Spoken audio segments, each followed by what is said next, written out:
Hello friends, Uttamansh unique classes GK PCS में आपका बहुत स्वागत है। दोस्त, मैं एके महेश्वरी आज आपके लिए पृथ्वी के भूगर्भिक इतिहास का पार्ट 2 लेकर आया हूं, जो कि दोस्त यहां पर आपको दिखाई दे रहा होगा।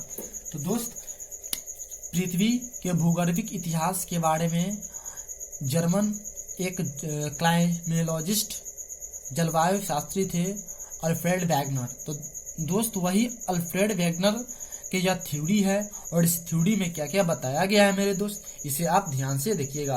तो मेरा जो पार्ट 1 होगा अल्फ्रेड वैगनर के पृथ्वी के भूगर्भिक इतिहास 1, उसे आप देख लीजिएगा दोस्त। फिर यह दूसरा नंबर पार्ट आप देखिएगा दोस्त, आपको बहुत ही मजा आएगा। जैसे कि दोस्त आपको हम बताए थे कि भूगर्भिक इतिहास के लिए अल्फ्रेड वैगनर ने 3 वर्ड का प्रयोग किया था: महाकल्प, ईरा, युग, पीरियड। युग ये आपका होगा ईरा, और पीरियड शक। तो दोस्त, वहां पर 3 वर्ड का प्रयोग किए थे अल्फ्रेड वैगनर ने, और उन्होंने अपने इस थ्योरी को आगे बढ़ाया, जो कि मैं यहाँ पर दोस्त आपको बताने जा रहा हूँ। तो जैसे कि महाकल्प, युग और शक। तो दोस्त, हम देख लेते हैं कि जो पार्ट 2 में महाकल्प को पार्ट 2 में हम देख लेते हैं कि 5 भाग में डिवाइड कर दिया गया है। तो देख लेते हैं कि इसका जो प्रथम महाकल्प का जो ईरा कौन कौन है, 5 महाईरा। तो प्री पैलियोजोइक ईरा, उसके बाद नीचे मेरे दोस्त पैलियोजोइक ईरा, इसको बोलेंगे अध महाकल्प जीवी, इसको बोलेंगे पैलियोजोइक इरा मीन्स इसको बोलेंगे दोस्त पूरा जीवी महाकल्प, इसको आद्यजीवी महाकल्प, इसको पूरा जीवी महाकल्प। तो दोस्त, इसका जो पार्ट 2 आएगा, पार्ट 2 ये है दोस्त, इसका पार्ट 3 और पार्ट 4 आएगा दोस्त। आप उसे देखना नहीं भूलिएगा। जब तक आप उस वीडियो को नहीं देखिएगा तब तक आपको पृथ्वी का भूगर्भिक इतिहास आपको समझ में नहीं आएगा दोस्त। और जैसे यह लेक्चर आपको नहीं समझ में आएगा, आप या तो सागर नितल प्रसरण पढ़िए, आप या तो महाद्वीपीय विस्थापन सिद्धांत पढ़िए, आप चाहे तो प्लेट विवर्तनिकी पढ़िए दोस्त। आपको उसमें मजा नहीं आएगा, और सही बात है कि वह आपको समझ में भी नहीं आएगा जब तक यह चैप्टर आप नहीं पढ़िएगा। तो दोस्त, हम देख लेते हैं कि जो यहाँ पर प्री पैलियोजोइक आद्यजीवी जो है महाकल्प, आद्यजीवी महाकल्प को कितने युग में बांटा गया। तो दोस्त, आद्य महाजीवी यानी प्री पैलियोजोइक ईरा को कोई भी युग वैज्ञानिक के द्वारा नहीं दिया गया। लेकिन दोस्त, ध्यान में रखिएगा कि यह जो मैंने आपको बताने की कोशिश की है कि जो कल्प है, इसके जो शक लेकिन 2 पार्ट में बांट दिया गया है, मतलब कि पीरियड को 2 पार्ट में लेकर आया गया है। एक मेरे दोस्त आर्कियन पीरियड या शक, दूसरा है प्री कैम्ब्रियन। दोस्त, ध्यान में रखिएगा, पहला है आर्कियन, दूसरा है प्री कैम्ब्रियन। तो दोस्त, हम यहाँ देख लेते हैं कि आर्कियन में जो कौन कौन सी कहानी को दर्शाया गया है, या आर्कियन में कौन कौन सी टॉपिक को रखा गया। तो आर्कियन शक में मेरे दोस्त कोई भी जीव नहीं, मतलब कि पृथ्वी पर कोई भी जीव नहीं था। नीस और ग्रेनाइट सेल था मेरे दोस्त, इस बात को ध्यान में रखिएगा। फिर इसका दूसरा देखा जाए तो इस आर्कियन पीरियड में जो अरावली व धारदार पर्वत और रीढ़ विहीन जीवों, मतलब कि दोस्त उस समय रीढ़ वाला कोई भी जीव नहीं था, बिना रीढ़ वाला जीव जो लमरने वाला, जिसको हम बोल सकते हैं दोस्त एनिलिडा ग्रुप के जीव सब इसमें आ गया। उसके बाद धारवार और आरावली क्रम की सेल का विकास हुआ, फिर इसमें रीढ़ विहीन जीव आया। दोस्त, इस जो आर्कियन टाइम है, इस आर्कियन टाइम की जो प्रधानता दी जाती है सोना और लोहा के लिए। दोस्त, ध्यान में रखिएगा कि सोना और लोहा जो टाइम आर्कियन शक को माना जाता है। दोस्त, एक बात यहाँ पर और देख लीजिए कि यह जो आर्कियन जो पीरियड है या शक है, इसमें जो हुआ था दोस्त, क्या हुआ था, तो इसमें जो बताया जाता है वह क्या, तो गर्म समुद्र में गर्म त्वचा वाले जीवों का उत्पत्ति। दोस्त, तो हीट पानी में हीट स्किन वाले जो क्रिएचर्स था, जीवों का निर्माण हुआ, पैदा हुआ। दोस्त यह बात इसमें बताई गई है और जिस तरह से यहाँ पर आपको आर्कियन और प्रीकैम्ब्रियन में क्या क्या कहानी यह आपको बता दिए। फिर दोस्त हम चलते हैं, बस इसमें दोस्त मेरे ध्यान में रखिएगा कि शक जो प्री पैलियोजोइक, 2 शक आर्कियन और प्री कैम्ब्रियन, इतना ही पर खत्म। दोस्त मैंने आपको फर्स्ट लेक्चर में बताया था कि टोटल शक की संख्या 18 है, मीन्स 18 है। आप फर्स्ट लेक्चर को मेरे भाई मेरे दोस्त जरूर उसे देखिएगा। नेक्स्ट जो पैलियोजोइक महाकल्प से मेरे दोस्त जो युग है, मतलब कि जो आपका युग है, उस युग की शुरुआत ध्यान में रखिएगा मेरे दोस्त, पैलियोजोइक इरा से होती है, न कि प्री पैलियोजोइक। मेरे दोस्त प्री पैलियोजोइक में है ना किसी भी युग की वर्णन नहीं किया गया है, लेकिन मेरे दोस्त पैलियोजोइक इरा में दोस्त मेरे युग की वर्णन की गई है और वह युग है मेरे दोस्त तो कौन, प्राथमिक या प्राइमरी युग या शुरू का युग या प्रारंभिक युग भी इसको बोल सकते हैं। तो क्वेश्चन डायरेक्ट मेरे दोस्त पूछता है कि प्री पैलियोजोइक युग में प्री पैलियोजोइक महाकल्प में कौन सी या कितने नंबर युग का वर्णन किया गया है। तो दोस्त ध्यान में रखिएगा वह प्राथमिक युग का वर्णन किया गया है। दोस्त यहाँ देख लेते हैं कि फिर प्राथमिक युग शक को मेरे दोस्त प्राथमिक युग को कितने डिपार्टमेंट में बांटा गया है दोस्त। तो यहाँ पर आपको दोस्त दिखाई दे रहा है कि यह जो 6 डिपार्टमेंट में बांटा गया है।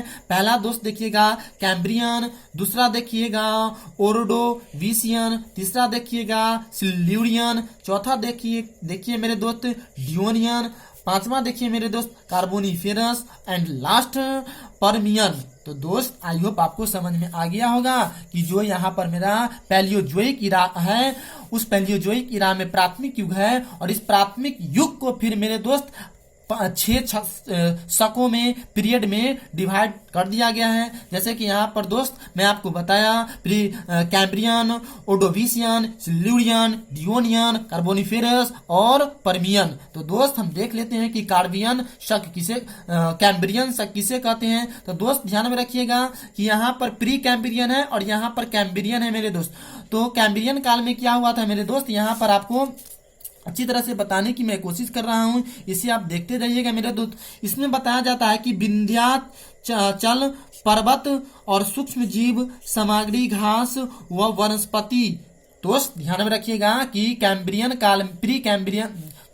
काल में जो मेरा विंध्याचल का पर्वत है और छोटे छोटे जो जीव जो समुद्र में हो, वह इसी कैम्ब्रियन काल में निर्माण हुआ, विकास हुआ और उसी में दोस्त मेरे जो जीव समुद्र में भी आया और समुद्र में घास भी उत्पन्न हुआ, वनस्पति। इसकी टाइम मेरे दोस्त ध्यान में रखिएगा वह 6 मिलियन और इसकी जो स्टार्टिंग जो पीरियड है मेरे दोस्त एनिलिडा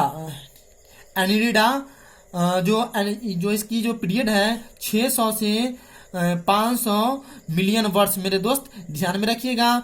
तो यहाँ पर जो प्री कैम्ब्रियन में जैसे कि आपको मैं दोस्त बता दिया, कैम्ब्रियन में बता दिया और इसी कैम्ब्रियन में दोस्त ध्यान में रखिएगा कि एनिलिडा ग्रुप के जीव और आर्थ्रोपोडा ग्रुप के जीव का विकास हुआ था। दोस्त अगर एनिलिडा बोला जाए तो इसमें हम रख सकते हैं दोस्त केचुआ को, जोंक को, है ना, जैसे जीवों को रख सकते हैं।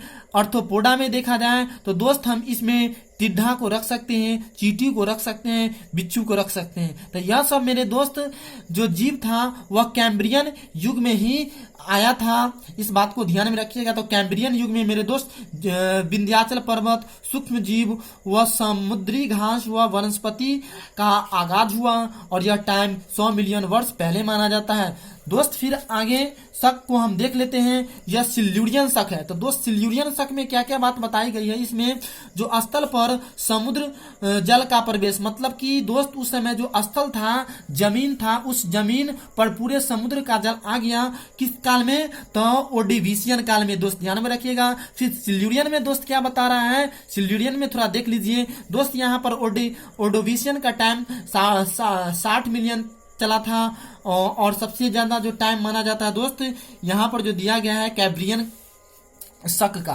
तो दोस्त यहाँ पर मैंने ओर्डोविशियन को देख लिया कि 60 मिलियन वर्ष इसकी अवधि मानी जाती है और इसमें है ना स्थल पर समुद्री जल का प्रवेश, मतलब कि मेरा स्थल जो था वह समुद्र में टोटल का टोटल डूब गया था। सिल्यूरियन काल में दोस्त बताया जाता है कि समुद्र में मछली व परबाल की है ना उत्पत्ति व रीढ़ की हड्डी वाले जीव आया था। तो दोस्त ध्यान में रखना, सिल्यूरियन काल में रीढ़ हड्डी वाला जीव आ गया, लेकिन यहाँ पर दोस्त आप ध्यान में रखिएगा जो यह आपका आर्कियन युग था इसमें रीढ़ विहीन वाले है ना जीव था। लेकिन बट दोस्त यहाँ पर आप ध्यान से देखिए कि सिल्यूरियन काल में जो आपका रीढ़ वाले जीव आ गया। फिर दोस्त आप आगे देखिए कि जो डियोनियन काल में दोस्त यहाँ पर काल जो हम बोल रहे हैं ध्यान रखिएगा दोस्त, वह सखी को हम बोल रहे हैं। तो डियोनियन काल में दोस्त आप डियोनियन को ऐसे ओनियन से याद रख सकते हैं, ओनियन और लास्ट में डी लगा दीजिए, शुरू में लगा दीजिए, आपको याद रहेगा। तो इसमें क्या हुआ था मेरे दोस्त कि शार्क जो मछली है वह खतरनाक मछली की जो विकास यही डियोनियन शक में हुआ था। मत्स्य युग यही डियोनियन शक को कहा जाता है। तो दोस्त आप ध्यान में रखिएगा कि मछली बनाने में प्याज की आवश्यकता होती है, मछली और प्याज ओनियन से इसको जोड़कर आप ध्यान से रखिएगा, आपको दिमाग में रहेगा। फिर दोस्त यहाँ पर जो है कार्बोनिफेरस में उभयचर का विकास, वनस्पति का दबना, मतलब कि कूदने वाले कार्बोनिफेरस मतलब कि इसका यही हुआ मेरे दोस्त कि जो जल में और थल में रहने वाले जीव की है ना उत्पत्ति हुआ था, विकास हुआ था, क्रिएशन हुआ था, उभयचर उसी को बोलते हैं। तो किस युग में तक कार्बोनिफेरस में, और इसमें जो भी जीव जंतु था, जब यहाँ पर दोस्त आपको हम बताए थे कि जल के अंदर समुद्र मेरा स्थल डूब गया था, तो उसी के अंदर टूटा होगा स्थल और उसमें जो भी वनस्पति जीव जंतु था वह अंदर में चला गया होगा। इसी के कारण कार्बोनिफेरस को है ना कार्बोनिफेरस मिस कोयला वेला यही सब अंदर से निकलता है इसी काल में। फिर दोस्त नेक्स्ट परमिनियन। तो परमिनियन जो दोस्त यहाँ पर पीरियड में कहानी जो बताया जाता है इसमें परमिनियन का यह बताया जाता है मेरे दोस्त, इसको थोड़ा ध्यान से देखिए कि ब्लैक पर्वत वारजेस पर्वत का निर्माण हुआ था, मतलब काला पर्वत और वारजेस पर्वत का निर्माण परमिनियन टाइम में हुआ था। तो दोस्त यहां तक के जो मैं आपको बताने की कोशिश की है कि प्री पैलियोजोइक है ना का कोई भी युग नहीं है, जबकि प्री पैलियोजोइक को दो शक में बांट दिया गया है, आर्कियन शक एंड प्री कैम्ब्रियन शक। दोस्त ध्यान में रखिएगा यह आर्कियन शक और प्री कैम्ब्रियन शक में कौन सी कथा को बताई गई है, इसको दोस्त आप 2-3 बार इसको पॉज करके देखिएगा, लिखिएगा। फिर दोस्त यहाँ पर हम देख लेते हैं है ना पैलियोजोइक ईरा में। तो पैलियोजोइक ईरा का स्टार्ट प्रथम विश्व युद्ध से हो जाता है और उसके बाद यह प्रथम युग से होता है, और यह प्रथम युग को दोस्त मेरे 6 डिपार्टमेंट में बांट दिया गया है, Cambrian, Ordovician, Silurian, Devonian, Carboniferous and last Permian. तो दोस्त आई होप आपको समझ में आ गया होगा यह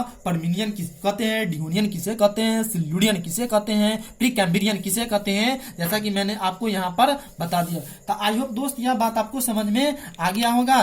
दोस्त मैं पार्ट वन दोस्त यहाँ पर जो पार्ट वन का दोस्त मैं जो आपको इससे थोड़ा क्या करता हूं दोस्त टेस्ट ले लेता हूं ताकि आपको दोस्त समझ में आएगा। दोस्त इसका जो टेस्ट हम लेंगे आज छोड़ देते हैं, सॉरी दोस्त, इसका टेस्ट हम नेक्स्ट बार लेंगे जब आपको दोस्त पार्ट 2 की कहानी आपको बता देंगे, तो वहां पर हम एग्जाम लेंगे दोस्त, आपको बहुत ही मजा आएगा। जब तक के लिए दोस्त थैंक यू।